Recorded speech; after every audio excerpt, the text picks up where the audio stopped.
अस्सलाम वालेकुम नाजरीन, वेलकम टू आवाज़ हकीकत। आज हम बात करेंगे SH-15 हॉइज़र पर, एक ऐसा आर्टिलरी सिस्टम जो साउथ एशिया के मिलिट्री सीन को नया रुख देता है। ये सिर्फ एक नई तोप नहीं बल्कि जंग लड़ने का पूरा अंदाज बदलने वाली टेक्नोलॉजी है, जहां स्पीड, एक्यूरेसी और सर्वाइवल सबसे ज़्यादा अहमियत रखते हैं। SH-15 को चाइना की डिफेंस कंपनी नोरिंको ने तैयार किया। ये पुराने ज़माने की स्टैटिक आर्टिलरी जैसी नहीं बल्कि एक मोबाइल और फास्ट सिस्टम के तौर पर डिज़ाइन की गई है। इसका बुनियादी मकसद फायरिंग के बाद रुकना नहीं बल्कि फ़ौरन जगह बदल लेना है, क्योंकि आज के बैटलफील्ड में एक ही जगह पर रहना सबसे बड़ा रिस्क बन चुका है। इसी स्ट्रेटजी को शूट एंड स्कूट कहा जाता है। आज के मॉडर्न रेडार्स फायरिंग के चंद सेकंड्स बाद ही गन की लोकेशन पकड़ लेते हैं। अगर आर्टिलरी यूनिट ज़्यादा देर रुक जाए तो जवाब आना तय होता है।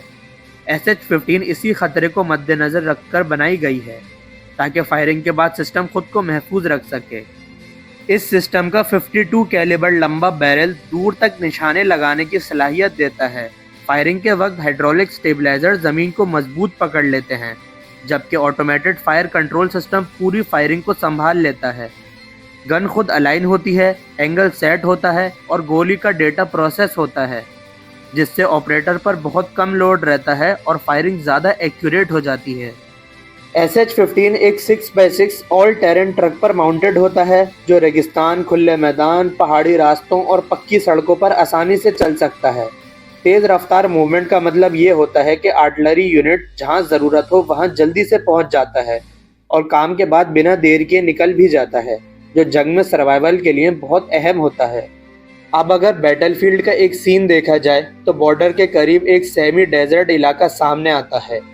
इंस्ट्रक्शंस मिलती हैं कि दुश्मन का एक अहम लॉजिस्टिक डिपोट तकरीबन 45 किलोमीटर दूर है। सिर्फ 4 या 5 जवान डिप्लॉय होते हैं, स्टेबलाइजर्स नीचे आते हैं, गन खुद सेट होती है और 3 मिनट से पहले फायरिंग शुरू हो जाती है। एक्सटेंडेड रेंज के गोले फायर होते हैं। 1 मिनट के अंदर 4 शॉट्स कंप्लीट हो जाते हैं और उसी वक्त सिस्टम पोजीशन चेंज कर लेता है, इससे पहले कि दुश्मन का counter battery radar location track करे। SH-15 दूसरी महफूज जगह पर पहुंच चुका होता है, जो इस सिस्टम की असली स्ट्रेंथ समझी जाती है। SH-15 का एक और अहम पहलू उसकी डुअल यूज़ कैपेबिलिटी है। 155 मिलीमीटर कैलिबर और 50 किलोमीटर से ज़्यादा रेंज उसे सिर्फ कन्वेंशनल बैटलफील्ड तक महदूद नहीं रखती, बल्कि स्ट्रेटेजिक लेवल पर भी इसकी अहमियत बढ़ जाती है। इसी वजह से ये सिस्टम सिर्फ एक फील्ड वेपन नहीं रहता। मई 2025 में पाक चाइना जॉइंट मिलिट्री एक्सरसाइज के दौरान SH-15 ने अपनी प्रैक्टिकल परफॉर्मेंस से सबकी तवज्जो हासिल की। रियल टाइम मालूमात के ज़रिए टारगेट्स इंगेज किए गए, जहां ड्रोन से मिलने वाली इंफॉर्मेशन सीधा फायरिंग सिस्टम तक पहुंची। 53 किलोमीटर दूर टारगेट्स को एक्यूरेटली हिट किया गया और तेज़ फायरिंग से एक वाइड एरिया कवर हुआ। इस डेमोन्स्ट्रेशन ने ये बात वाज़े कर दी कि SH-15 सिर्फ दूर तक नहीं मारता बल्कि नेटवर्क के साथ मिलकर काम करता है। ड्रोन, सैटेलाइट और ग्राउंड सिस्टम से आने वाली मालूमात तुरंत फायरिंग सॉल्यूशंस का हिस्सा बन जाती है, जो आज की मॉडर्न जंग का बुनियादी हिस्सा बन चुकी है। पाकिस्तान आर्मी में SH-15 के शामिल होने से रीजन का आर्टिलरी बैलेंस भी मुतासिर होता है।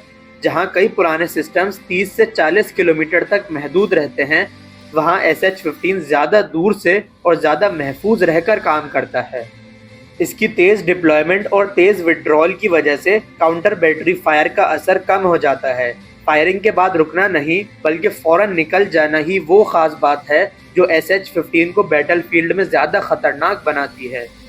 इस तरह के सिस्टम्स की इंडक्शन से ये बात वाज़े हो जाती है कि साउथ एशिया में मिलिट्री कंपटीशन धीरे धीरे ज़्यादा टेक्नोलॉजी ड्रिवन होता जा रहा है। अब फोकस सिर्फ नंबर्स तक महदूद नहीं रहता, बल्कि कोऑर्डिनेशन, प्लानिंग और रिस्पॉन्स टाइम ज़्यादा अहमियत रखता है। इसी तब्दीली के तनाजुर में SH-15 को समझना ज़रूरी हो जाता है, क्योंकि आने वाले वक्त में बैटलफील्ड का फैसला अक्सर ऐसी ही कैपेबिलिटीज़ के ज़रिए तय होता नज़र आता है। तो नाजरीन, ये थी आज की हमारी वीडियो। अगर ये वीडियो आपको पसंद आई हो तो वीडियो को लाइक करें, अपने दोस्तों के साथ शेयर करें और हमारे चैनल को सब्सक्राइब करना ना भूलें। साथ ही साथ बेल आइकन ज़रूर दबाएं ताकि आपको ऐसी ही लेटेस्ट डिफेंस अपडेट्स सबसे पहले मिल सकें। तब तक के लिए अपने मेज़बान को इजाज़त दीजिए। अल्लाह हाफिज़। पाकिस्तान जिंदाबाद।